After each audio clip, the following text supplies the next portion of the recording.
여러분 안녕하세요. 오늘 우리 수업 시간에 그리스도교 윤리 중에서 유대교와 예수의 가르침 그리고 아우구스티누스의 생각까지 필기했습니다.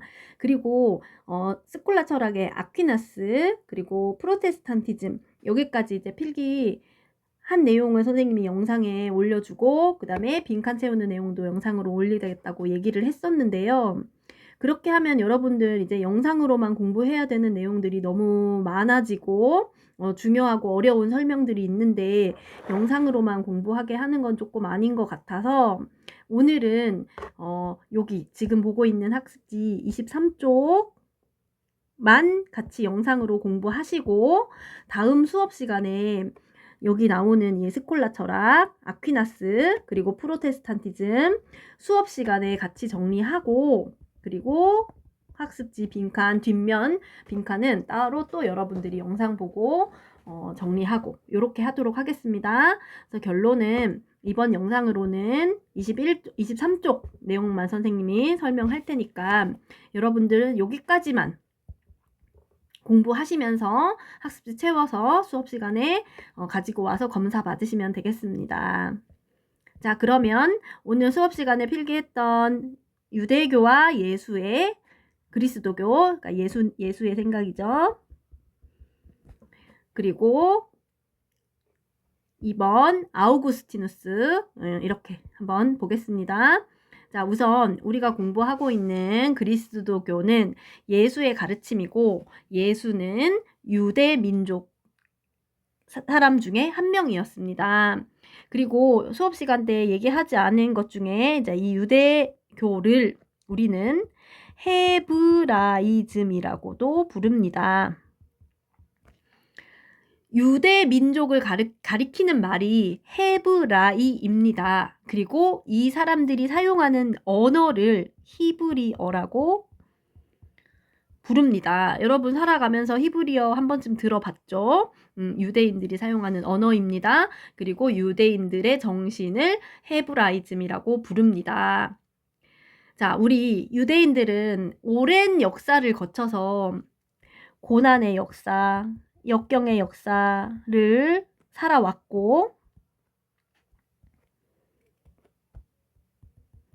그래서 유대인들은 언젠가는 우리 민족은 구원받을 수 있을 것이고 이 구원을 해주는 존재, 구세주 또는 메시아가 있으며 메시아를 기다리면서 하루하루 열심히 살고 신을 섬기며 신을 믿으며 이렇게 살아갈 것이다 이렇게 얘기해 왔다고 했었어요.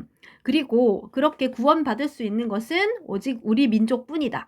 우리 민족은 선택받은 민족이다 라고 하는 선민사상의 토대를 두고 있다고 했습니다.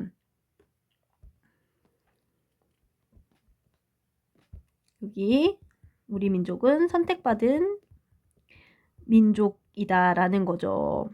자, 이와 같은 생각에 대해서 예수는 다른 생각을 갖고 있었습니다. 예수가 유대인이지만 그럼에도 불구하고 예수는 유대인뿐만 아니라 모든 사람은 세상을 창조한 신 앞에서 평등하다고 보았습니다. 그리고 또 하나 유대인들의 그 지도자들에 의해서 만들어진 율법을 철저히 지키고 따르는 삶이 훌륭한 삶이다라고 유대인들은 배워왔습니다. 율법주의라고 부르는데요. 이에 대해서 예수님은 형식적이다. 율법을 따르는 것은 형식적인 것이고 그렇게 알맹이 없이 형식적으로 율법만을 따르는 것보다는 예수가 가장 강조했던 사랑의 정신을 직접 실천하는 것이 중요하다라고 얘기했습니다. 자, 그랬을 때 사랑이 키워드이기는 한데 사랑을 실천할 때 내가 이 사랑을 베풀었을 때 나한테 돌아오는 대가가 크면 사랑을 실천하고 그렇지 않으면 사랑을 실천하지 않고 이게 아니라 어떠한 상황에서 그 누구에게라도 조건 없는 사랑을 실천하라고 가르쳐 주었습니다. 이와 같은 포용적이고 희생적인 사랑, 모든 사람에 대한 평등한 사랑, 이런 것들을 예수가 가르쳤기 때문에 예수는 오늘날 우리 세계에서 가장 영향력 있는 생각 중에 하나로 자리 잡게 되었던 거죠. 그러면서 예수가 황금률이라는 걸 제시해 줍니다. 자, 황금률은 황금이 굉장히 귀한 거잖아요. 그 어떤 것보다 귀한 값어치를 가지고 있는 규율, 규칙, 법칙이라는 뜻입니다. 세상에서 어떤 행동을 하던 간에 가장 가치 있는 행동의 규칙은 다음과 같다는 거죠. 자, 무엇이든지 남에게 대접받고자 하는 대로 너희도 남을 대접하라 라는 겁니다. 남에게 존중받고 싶다면 너도 남을 존중하고, 다른 사람에게 욕먹는 것이 싫다면 나 역시도 다른 사람을 욕하지 말라는 그런 이야기입니다. 자, 이것은 그리스도교를 믿는 사람들에게만 해당되는 내용이 아니라 모든 사람들에게 공통적으로 적용할 수 있는 보편윤리에 가깝습니다.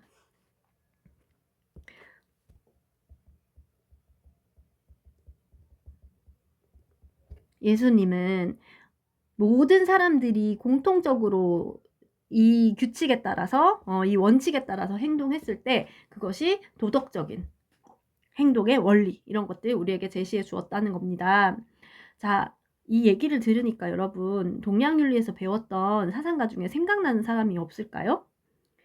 입장을 바꿔서 생각하고 내가 나쁜 대접을 받기 싫으면 나도 다른 사람을 그렇게 대하지 말라라는 거, 동양에서 유교에서 공자가 이야기했습니다. 입장 바꿔서 생각해 보라는 거죠. 역지사지라고 했고, 이 개념과 같은 의미로 한 글자로 표현할 수 있는 거 서라는 개념이었습니다. 같은 의미를 담고 있습니다. 그러니까 예수도 이런 주장을 하였고 공자도 이런 주장을 하였고, 남에게 대접받고자 하는 대로 너희도 남을 대접하라 라는 것은 시대나 공간과 지역과 민족 이런 것들을 초월해서 모든 사람에게 똑같이 적용할 수 있는 도덕의 가장 중요한 원칙 같은 거라고 할 수 있어요. 그래서 가장 귀한 법칙이다, 황금률이라고 부르게 되었답니다.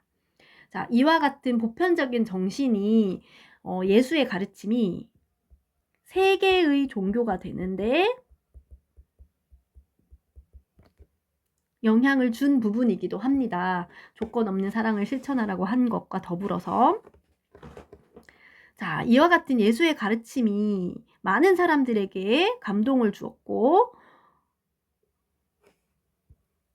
선한 영향력을 미쳤고, 그리고 그 예수의 제자들에 의해서 널리 그 가르침이 퍼지게 됩니다. 그래서 당시 로마가 식민지로 지배하고 있던 이 지역에서 시작해서 로마가 지배하고 있던 많은 지역들에 예수의 가르침이 퍼져나가게 됩니다. 그랬을 때 로마 황제는 처음에는 이제 이 예수의 가르침을 믿는 사람들을 박해했지만 너무나 많은 사람들이 이것에 감화를 받고 영향을 받고 하는 걸 보고 로마의 국교로 삼고자 하면서 그리스도교를 국교로 공인하게 됩니다. 자, 국교로 공인을 하고 나니 어떤 걸 해야 하냐면 많은 사람들이 납득할 수 있도록, 쉽게 받아들일 수 있도록 이 가르침을 체계적으로 정리할 필요가 있습니다. 그래서 그리스도교의 교리를 확립할 필요가 있었고, 이와 같은 역할을 했던 사람들을 교회의 아버지라고 해서 교부라고 부릅니다. 교부에 의해서 발달한 철학이므로 교부 철학이라고 하고, 이 교부 중에 대표적인 사상가가 아우구스티누스였던 겁니다. 그래서 아우구스티누스는 지금으로 치면은 성당의 신부님과 같은 존재예요. 그리고 좀 더 이제 크게 보면은 주교, 대주교 이런 위치에 있던 사람이고, 그런 자리에서 그리스도교의 가르침을 많은 사람들에게 전하기 쉽도록 체계적으로 정리하게 되었습니다. 자, 그랬을 때 단순히 그냥 어떤 사람이 예수라는 존재가 이렇게 훌륭한 이야기를 했다라고 전하는 것보다는 기존의 사람들이 많이 알고 존경하던 학자의 말을 빌려와서 설명을 한다면 훨씬 더 설득력이 있었겠죠. 그래서 아우구스티누스는 플라톤의 사상을 수용해서 플라톤 사상에 대입시켜서 그리스도교의 교리를 체계화하게 됩니다. 그렇다면 플라톤의 주장과 아우구스티누스 주장을 함께 연결해서 보면 도움이 되겠죠. 플라톤은 세상은 두 가지로 구분이 된다고 얘기를 했었어요. 완전하고 불변하는 이상의 세계인 이데아계와 우리가 감각하고 경험하는 현상계입니다.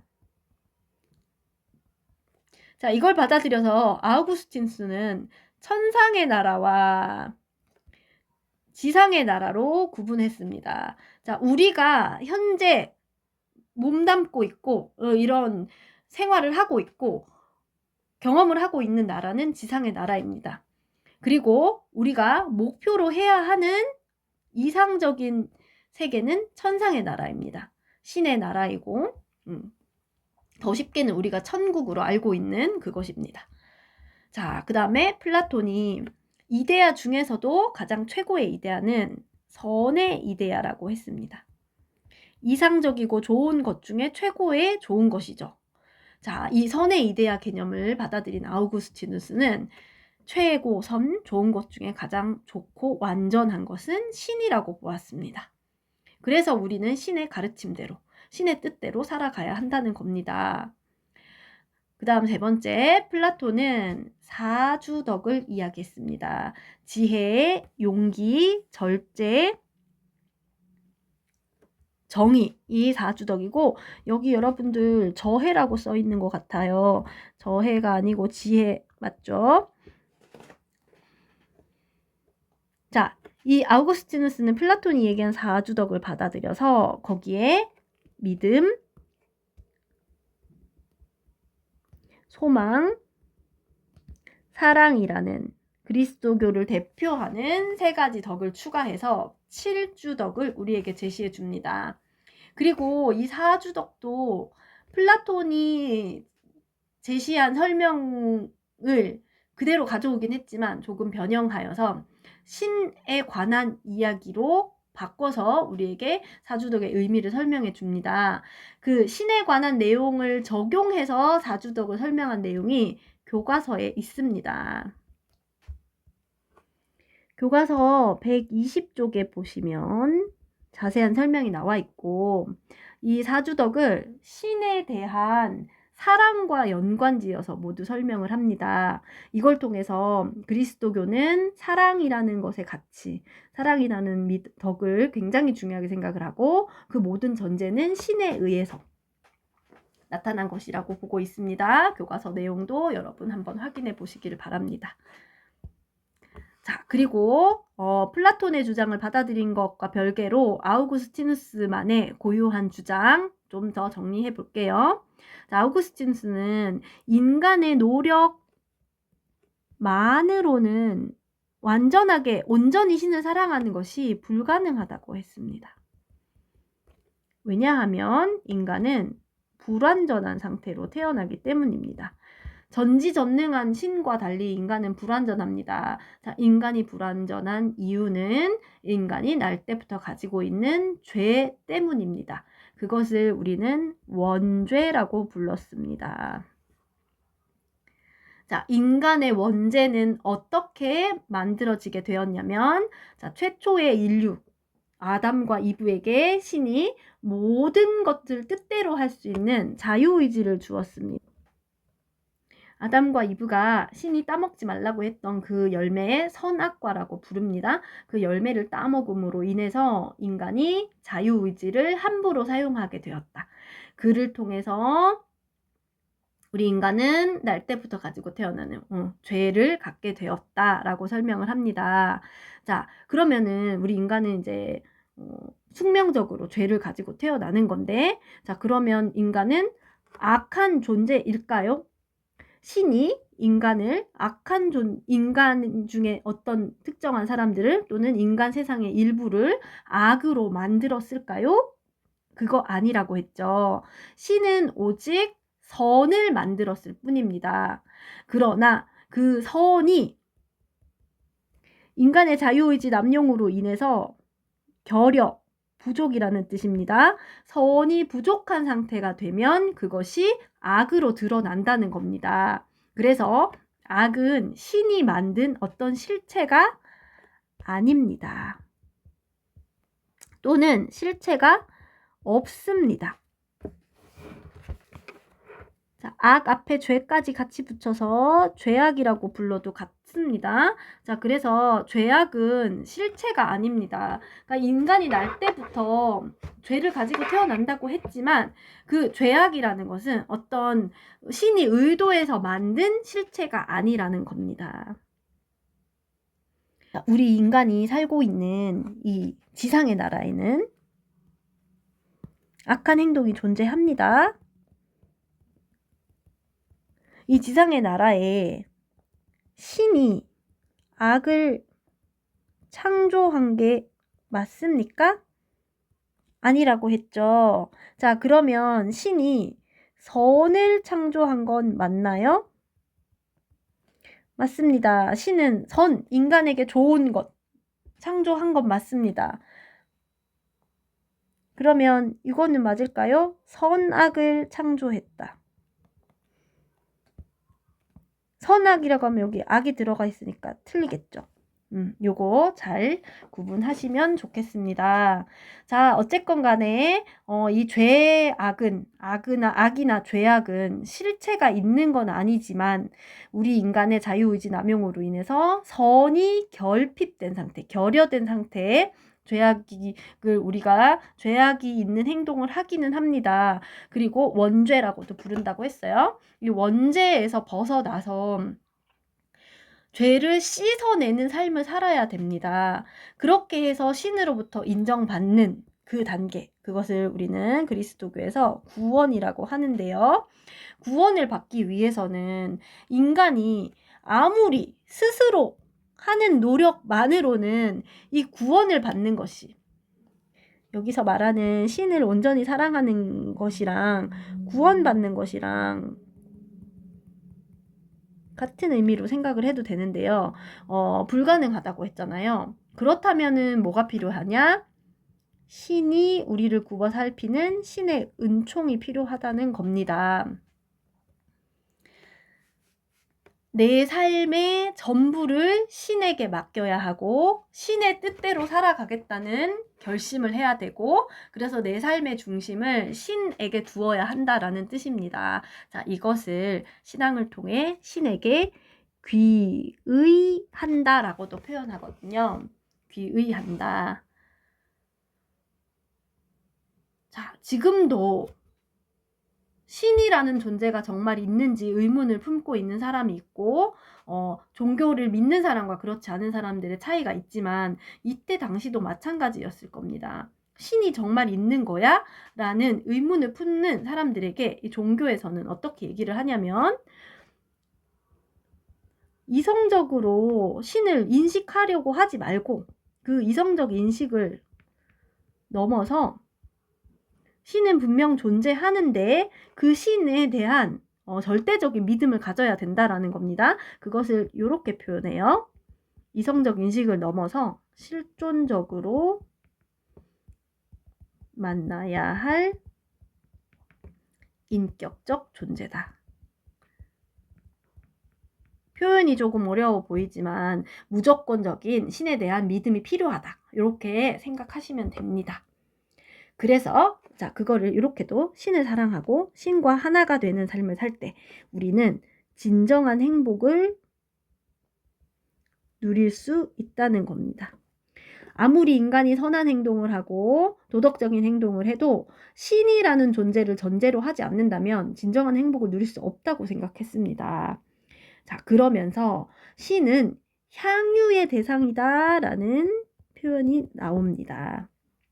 그러면서 향유라는 개념과 사용이라는 개념을 구분하고 있습니다.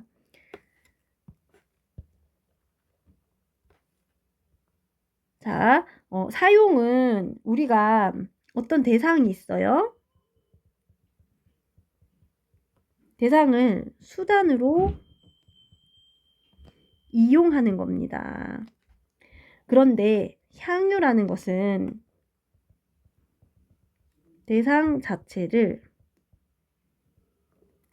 목적으로 삼아서 사랑하는 걸 말합니다. 자, 여러분, 신은 내가 행복해지기 위한 대상으로 삼아야 됩니다. 대상으로, 수단으로 삼아야 됩니까? 아니면 신 그 자체를 믿고 받아들이고 존중해야 됩니까? 후자죠. 그래서 신은 그 자체만으로, 신 그 자체만으로 목적으로 무조건적인 사랑을 하는 대상이 신입니다. 반대로 우리 인간이 생활하는 데 필요한 도구를 이용한다거나 아니면 우리 인간의 먹이가 되는 이제 동물들을 우리의 생명을 유지하는 수단으로 이용한다거나 이렇게 했을 때 그런 것들은 수단으로 이용하는 면에서 사용한다라고 표현한 것입니다. 그래서 여기에서 신에 대한 것은 향유라고 표현한다는 점, 이것도 같이 기억해 줄게요. 자, 지금까지 얘기했던 아우구스티누스의 교리는 한마디로 얘기하면 신에 대한 절대적인 믿음이 핵심입니다. 자, 그것을 조금 더 체계적으로 설명하고 사람들이 받아들이도록 하기 위해서 플라톤의 철학을 받아들여서 선의 이데아 개념을 최고선, 신과 같다 이런 개념으로 설명을 했습니다. 자, 여기까지 오늘 여러분 정리하시고 다음 수업 시간에 학교에서 만나서 다음에 나오는 아퀴나스 그리고 프로테스탄티즘에 대해서 같이 수업하도록 하겠습니다. 수고하셨습니다.